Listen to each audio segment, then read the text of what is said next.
Halo Sobat Spoiler, bagaimana kabarnya? Tentunya Millers doakan baik-baik saja. Jumpa lagi di channel Sektor Spoiler. Pada video kali ini, Millers akan bahas kelanjutan cerita dari Donghua series Renegade Immortal episode 124. Seperti biasa, Millers mau ingatkan lagi bagi Sobat Spoiler, karena video ini mengandung spoiler, Mimin sarankan untuk tonton dulu episode-episode sebelumnya, biar ngerti jalan ceritanya. Tapi buat Sobat Spoiler yang gak sabar dan udah siap dengerin kelanjutan ceritanya, langsung saja kita gas ke ceritanya. Di episode sebelumnya, medan pertempuran berubah drastis. Langit bergemuruh seperti dipenuhi raungan jutaan jiwa.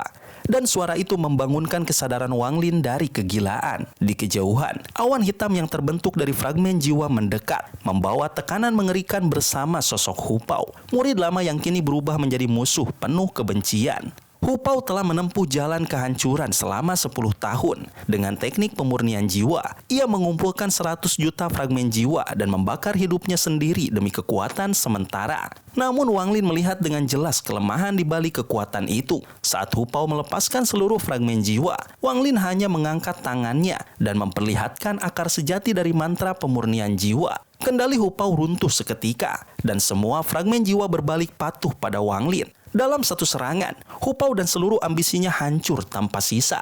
Setelah itu, ancaman yang lebih besar muncul. Di bawah menara hitam berdiri seorang lelaki tua berzirah hitam dengan kekuatan ascendan tahap akhir. Pertempuran besar pun terjadi. Wang Lin bertahan dengan sungai dunia bawah, dao reinkarnasi, fragmen jiwa, dan energi pembantaian meski berada dalam posisi lebih lemah. Benturan kekuatan menghancurkan langit dan bumi, hingga lelaki tua itu mengaktifkan kekuatan zirahnya dan membentuk sabit iblis sejati. Wang Lin membalas dengan energi pedang Ling Tianhou, dan benturan dua dao besar mengguncang dunia, serta meretakan menara hitam. Wang Lin segera mundur tanpa ragu, menyadari bahwa jika ia terus maju, kematian pasti menantinya. Pria tua berbaju zirah hitam menderita luka parah akibat hancurnya sabit iblis. Namun ia kembali mendapatkan kekuatan dari menara hitam. Energi iblis yang tebal menyatu dengan tubuhnya, membuatnya berubah menjadi raksasa bertanduk yang bukan lagi manusia.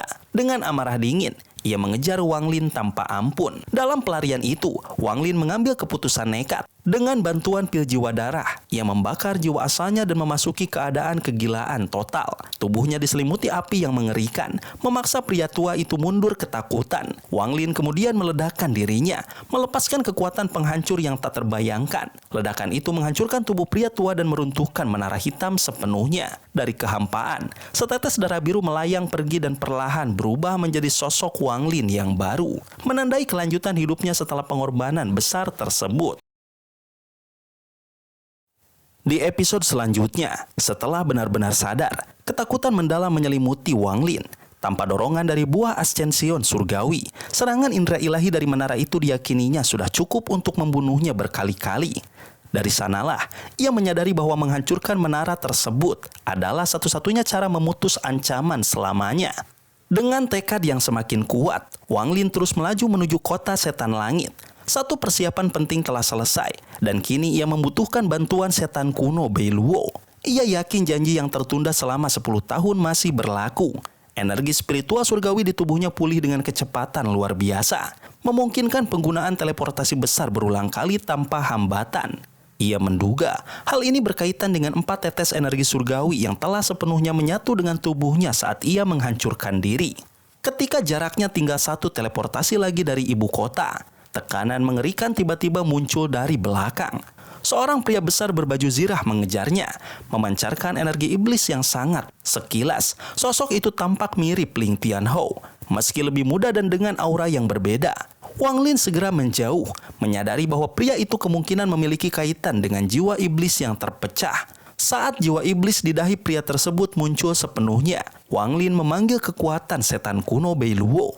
Sebuah kehendak kuno pun turun, meminjam darah Wang Lin untuk membentuk bayangan bertanduk yang diselimuti darah. Dua kekuatan iblis saling berhadapan. Sementara itu, Wang Lin memulihkan diri dalam meditasi dan mulai memahami bahwa bahasa serta kekuatan yang mereka gunakan berasal dari warisan para dewa kuno. Jiwa iblis yang keluar dari tubuh pria besar itu menatap setan kuno Bei Luo dan mengeluarkan pekikan tajam yang mengguncang langit. Tak lama kemudian, jiwa itu kembali menyatu dengan tubuh aslinya, membuat api iblis di matanya berkobar semakin kuat. Ia melangkah maju, dan bayangan raksasa roh iblis muncul di belakangnya.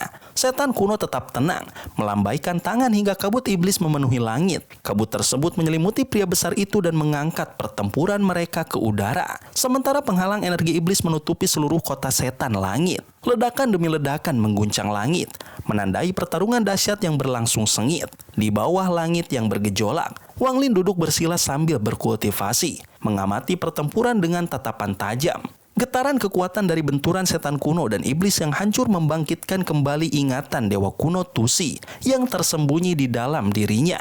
Tanpa disadari, ia menghentikan kultivasi dan mulai membentuk segel-segel mantra kuno. Meski belum memiliki kekuatan serangan, resonansi misterius dari segel itu menjalar hingga tubuh aslinya di planet lain, membuat tubuh tersebut bergerak dan menyerap energi spiritual dalam jumlah besar. Manfaat yang diperoleh tubuh aslinya pun tak terukur. Pertempuran berlangsung selama 3 hari. Dalam waktu itu, darah Wang Lin pulih sepenuhnya dan energi spiritual surgawi mengalir deras di tubuhnya. Dengan ketenangan baru, ia memanggil sungai neraka dan melemparkan hampir seluruh hartanya ke dalamnya, menjadikan sungai itu sebagai wadah dao dan kekuatannya.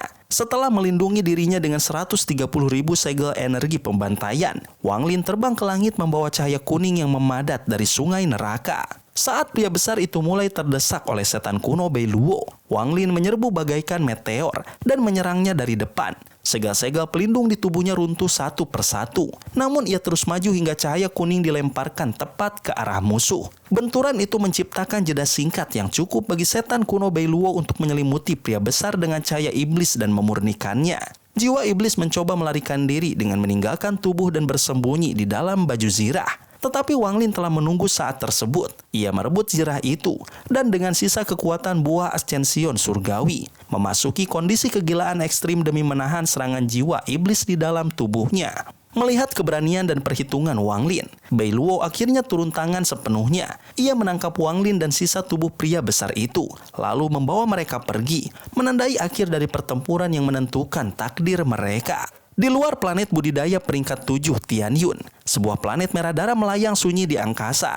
Seorang wanita berjubah ungu melesat di ruang angkasa dengan pedang panjang di bawah kakinya. Dikejar oleh 3 wanita berjubah warna-warni. Tubuhnya telah diracuni dan kekuatannya hampir habis. Racun itu terus menggerogoti tubuhnya, membuat wajahnya pucat dan nafasnya tidak teratur. Dalam keputusasaan, ia menukik menuju planet merah darah tersebut, berharap menemukan perlindungan terakhir. Di permukaan planet itu berdiri sebuah paviliun merah darah. Dari dalamnya muncul seorang pria berzubah merah dengan rambut dan alis menyala. Meski tidak memancarkan energi spiritual, kehadirannya membawa tekanan agung yang mencekik. Dengan satu gerakan sederhana, ia mengusir ketiga pengejar wanita itu dari planet tersebut. Wanita berjubah ungu pun selamat, menyadari bahwa ia telah bertemu dengan sosok yang jauh melampaui pemahamannya. Sementara itu, jauh di planet Suzaku, negara Chu dan sekte langit awan telah berubah menjadi tanah suci baru. Sebuah patung raksasa dari batu roh berdiri megah, menggambarkan seorang pria berpakaian hitam dengan tatapan tenang dan penuh perenungan. Patung itu memancarkan kewibawaan yang membuat seluruh wilayah di sekitarnya tunduk. Sosok tersebut adalah lambang legenda besar planet Suzaku, Wang Lin, yang dalam waktu ratusan tahun telah mengguncang dunia kultivasi. Di hadapan patung itu, generasi muda mendengarkan kisah tentang badai besar yang pernah diciptakan Wang Lin. Ia membantai musuh-musuh kuat, menantang klan-klan besar, memasuki alam surgawi, memperoleh kristal Suzaku, dan bahkan menolak gelar Suzaku demi menyerahkannya kepada Zhou Wutai. Sejak saat itu, pusat kehormatan planet Suzaku berpindah dari Gunung Suzaku ke Sekte Awan Langit. Tak lama kemudian, seekor harimau besar bergaris hitam melompat ke halaman sekte. Di punggungnya duduk seorang gadis berpakaian putih, yaitu Zouru, dengan wajah lembut dan mata yang cerdas. Ia berdiri di hadapan patung dengan ekspresi tulus dan tekad kuat, menunjukkan hasil kultivasinya yang pesat. Dari dalam sekte muncul Tieyan, seorang lelaki tua berjubah tau yang memandangnya dengan penuh kasih dan kebijaksanaan. Ia adalah saksi hidup perjalanan Wang Lin dan penjaga setia warisan yang ditinggalkannya. Zouru akhirnya meninggalkan Sekte Awan Langit menuju Gunung Suzaku untuk melanjutkan kultivasinya. Dengan perlindungan banyak tokoh kuat dan harta penyelamat nyawa, ia melesat menuju cakrawala di punggung harimau hitam. Di belakangnya, patung Wang Lin tetap berdiri tegak, suci namun agung, sunyi namun agung, menjadi simbol legenda yang memenuhi generasi demi generasi di planet Suzaku. Di sisi lain, Danau Naga di luar kota setan langit dijaga tanpa henti sepanjang tahun. Pasukan iblis dan para ahli tersembunyi menjadikan wilayah ini sebagai daerah terlarang. Energi spiritual iblis yang sangat padat melindungi danau tersebut, membuatnya tetap utuh meski pernah dilanda pembalasan ilahi besar 10 tahun lalu. Di dasar danau, tersembunyi sebuah dunia tertutup layar energi iblis, tempat sebuah gua bawah tanah berdiri sunyi. Di dalam gua itu terdapat patung hitam menyerupai setan kuno, dengan cahaya iblis yang terus mengalir tanpa henti dari kedua matanya. Di bawah patung tersebut, terbentang sebuah kolam lengket berisi cairan aneh. Di sanalah Wang Lin duduk bersila, mengenakan baju zirah hitam, memurnikan kekuatan iblis yang tersegel di dalam jiwanya. Di hadapannya, sosok pria besar yang menyerupai Ling Tianhou terkurung dalam kristal ungu dan perlahan memulihkan tubuhnya. Dengan bantuan setan kuno, Wang Lin menekan jiwa iblis yang tersebar itu. Tujuannya bukan sekedar mengendalikannya, melainkan menjadikannya sumber kekuatan di masa depan. Meski telah berbulan-bulan berlalu, kekuatan iblis tersebut masih terlalu besar untuk ditelan sepenuhnya. Karena itu, Wang Lin memilih jalan yang lebih hati-hati, mengukir jejak demi jejak hingga suatu hari iblis itu dapat benar-benar ia kuasai. Ia segera menyadari bahwa iblis ini adalah embrio sempurna untuk membentuk jiwa asal kedua. Sebuah teknik langka yang hanya mungkin dicapai oleh kultivator tahap ascendan. Dengan pertimbangan matang, Wang Lin memutuskan menunda proses tersebut hingga waktu yang benar-benar tepat. Setelah bangkit dari kolam, auranya menjadi semakin dalam dan berbahaya, membuatnya tampak seperti seorang jenderal iblis sejati. Ia juga memahami bahwa baju zirah hitam yang ia kenakan menyimpan kekuatan luar biasa, meski belum sepenuhnya tunduk padanya. Suatu hari nanti, ketika jiwa asal keduanya terbentuk, kekuatan sejati zirah itu akan terbuka sepenuhnya. Suatu hari nanti, ketika jiwa asal kedua terbentuk, kekuatan sejati zirah itu akan terbuka sepenuhnya. Setelah menyelesaikan kesepakatannya dengan setan kuno Bei Luo, Wang Lin meninggalkan Danau Naga dan muncul ribuan kilometer dari kota setan langit. Tujuan berikutnya adalah lokasi kematian Zisu di negara setan api.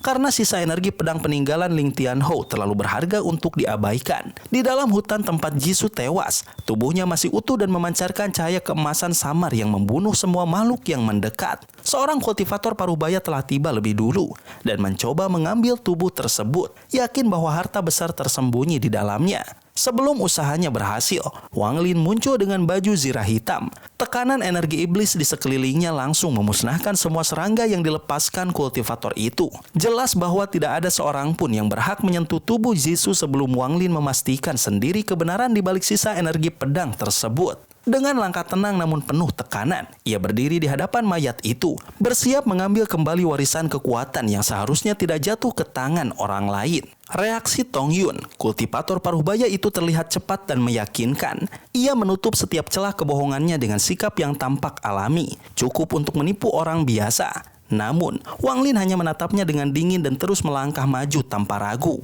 Tong Yun mundur sambil menahan kegelisahan, yakin bahwa siapapun yang memasuki jarak 100 kaki dari tubuh Jisoo pasti akan mati oleh cahaya keemasan yang terpancar. Ia berniat membiarkan Wang Lin mati terlebih dahulu sebelum mengambil semuanya. Begitu Wang Lin memasuki jarak tersebut, cahaya keemasan meledak dan menyerangnya seperti ribuan jarum tajam. Namun, dengan satu lambaian tangan, cahaya itu lenyap tanpa jejak. Wang Lin melangkah santai hingga berdiri di sisi Jisoo, membuat Tong Yun terkejut dan ketakutan. Saat Tong Yun berniat melarikan diri, tekanan dingin menahannya di tempat. Wang Lin lalu memusatkan perhatian pada dahi Jisoo, memotong kepalanya, dan memurnikan sisa energi pedang dengan api asal hingga hanya tersisa cahaya keemasan murni. Cahaya itu langsung ditelan olehnya, sementara tubuh Jisoo dilemparkan kembali kepada Tong Yun untuk dikuburkan. Tong Yun melarikan diri dengan jantung berdebar. Setelah cukup jauh, ia menghancurkan tubuh Jisoo sepenuhnya untuk menghapus semua jejak, lalu pergi dengan ketakutan yang masih membekas. Sementara itu, Wang Lin masuk ke bawah tanah dan duduk bersila untuk memurnikan energi pedang peninggalan Ling Tianhou. Di sana, ia juga menemukan pedang Jisoo yang tersembunyi dalam wujud energi hidup. Pedang itu diambil, ditanamkan indera ilahi, lalu disimpan kembali. Setelah 1 bulan penuh, Wang Lin berhasil menguasai energi pedang tersebut sepenuhnya, mampu memanggil, membagi, dan menggabungkannya sesuka hati. Keunggulan ini berasal dari perbedaan jalan kultivasi. Dao Ling Tianhou bersifat tirani dan melindungi muridnya secara berlebihan. Sedangkan Dao Tian Yunzi mengikuti kehendak langit dan membiarkan muridnya ditempa oleh hidup dan mati. Perbedaan ini melahirkan hasil yang sangat jauh. Saat Wang Lin menyelesaikan kultivasinya, tanah roh iblis diguncang peristiwa besar. Negara setan langit mengerahkan 30 juta pasukan dan menyatakan perang terbuka terhadap negara setan api. 8 komandan tertinggi dikerahkan, bahkan Kaisar Setan memimpin langsung. Hari Wang Lin muncul dari bawah tanah bertepatan dengan dimulainya invasi besar tersebut. Niat membunuh puluhan juta prajurit memenuhi udara, menggelapkan langit dan menurunkan hujan. Wang Lin menilai situasi dengan tenang. Perang ini bukan fokus utamanya. Target sebenarnya adalah sisa murid pedang Santo, energi pedang mereka, serta menyempurnakan kekuatan pembantaiannya sendiri. Dengan tujuan jelas, ia melangkah pergi dan menghilang tanpa jejak, sambil merenungkan keanehan yang menyelimuti Mo Fei dan bayangan masa depan yang semakin berbahaya.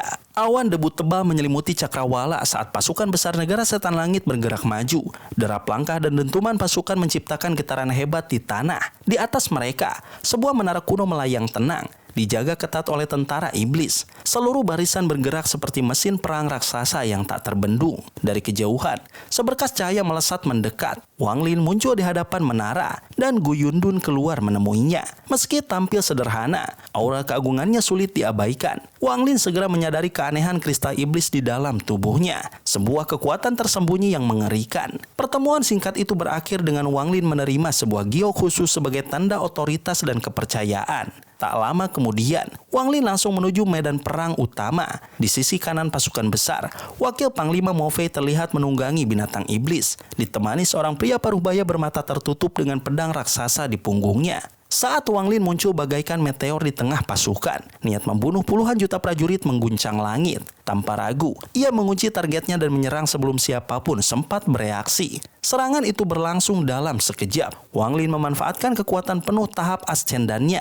Ketika musuh hendak mengerahkan energi pedang warisan Ling Tianhou, sungai Underworld bangkit dan menekan ruang serta waktu sejenak. Dalam jeda singkat itu, serangan pamungkas Wang Lin mendarat. Kepala musuh terpenggal, pedang raksasa diraih, dan sosok Wang Lin menghilang seketika, meninggalkan pasukan besar dalam keterkejutan. Pria itu bernama Haizu, jiwa asalnya langsung disegel, lalu kepalanya dibawa pergi. Dalam perjalanan, Wang Lin memurnikan kepala tersebut dan melahap energi pedang di dalamnya. Jiwa asal Haizu digunakan untuk pencarian jiwa hingga seluruh informasi penting diperoleh, lalu dijadikan jiwa utama dalam bendera jiwa. Dari sana, Wang Lin mengetahui keberadaan keserakahan, sosok misterius dengan kultivasi mengerikan yang melindungi murid-murid sekte pedang Dalo. Nama itu membangkitkan ingatan lama tentang si Tunan. Wang Lin memeriksa peninggalannya dan menemukan catatan tentang musuh-musuh yang pernah memaksanya meninggalkan tubuhnya. Jika keserakahan adalah salah satu dari mereka, maka rahasia manik penentang langit di antara alis Wang Lin bisa saja telah diketahui. Manik itu telah menyatu dengan jiwa asalnya selama ratusan tahun dan semakin sulit dipisahkan. Satu-satunya cara adalah memurnikan jiwa asal itu sendiri, sebuah pilihan terakhir yang sangat beresiko. Setelah menyusun semua petunjuk, Wang Lin memutuskan untuk tidak terburu-buru. Perang besar justru menjadi kesempatan terbaik untuk mengumpulkan energi pembantaian. Ia kembali ke suku pemurnian jiwa di negara setan langit. Setelah 10 tahun berkembang, suku ini telah menjadi salah satu yang terbesar. Wang Lin memerintahkan Sisan dan Ouyang Hua memimpin 10.000 anggota. Masing-masing diberi seutas energi pembantaian yang akan tumbuh melalui pembunuhan. Dalam waktu yang sama, 3 suku lain ditaklukkan dan diserap. Anggota baru dipaksa melupakan masa lalu dan digabungkan dengan fragmen jiwa serta energi pembantaian. Gelombang kedua, 30.000 orang, dikirim ke negara setan api. Sisa anggota dipindahkan ke medan perang kuno, tempat Wang Lin membangun menara baru dan menetap untuk berkultivasi. 10 tahun berlalu dalam keheningan. Wang Lin tidak pernah meninggalkan menara itu. Perang berubah menjadi pembantaian tanpa akhir. Sementara suku pemurnian jiwa tumbuh semakin kuat. 100.000 anggota kini membawa 100.000 untayan energi pembantaian yang terus mengalir kembali kepadanya. Pada suatu hari, Wang Lin membuka matanya di dalam menara. Gelombang kekuatan menyebar dan menciptakan kehampaan luas di sekelilingnya. Di kejauhan, bangunan-bangunan suku pemurnian jiwa membentang sejauh mata memandang. Wang Lin lalu mengeluarkan bola pembatas dan menghancurkannya, memunculkan Yao Sisu di hadapannya. Dengan tatapan dingin dan tanpa emosi, ia menunggu keputusan yang akan menentukan langkah berikutnya. Sobat spoiler, itulah spoiler dari Donghua series Renegade Immortal episode 124. Tentunya spoiler ini tidak akan sama persis dengan episode sesungguhnya. Maka dari itu, jika ada kesalahan dalam kata ataupun istilah, serta kekurangan atau kelebihan durasi harap dimaklumi. Dan jangan lupa untuk mendukung channel ini terus berkembang dengan cara like, share, dan subscribe, supaya kalian gak ketinggalan update terbaru dari channel ini. Terima kasih banyak sudah menonton video ini sampai akhir, Sobat Spoiler. Kritik dan saran positifnya silahkan di komentar. Sampai ketemu lagi di video berikutnya. Tetap semangat dan sampai jumpa.